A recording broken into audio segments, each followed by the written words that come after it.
दीवाना म्यूजिक।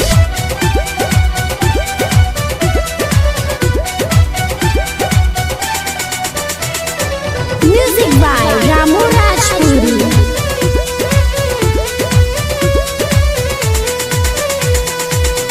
पिया घर जल्दी आव छोड़ी के पटनावा आहे।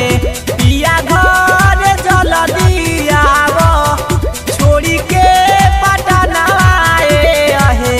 लकड़ी से रोज उठावे देवारा लहंगावा आहे। लकड़ी से रोज उठावे देवारा लहंगावा आहे।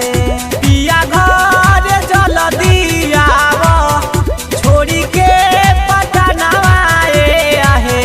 पिया घर जल्दी आव छोड़ी के पटनावा आहे। लकड़ी से रोज उठावे देवारा लहंगावा आहे। लकड़ी से रोज उठावे देवारा लहंगावा आहे।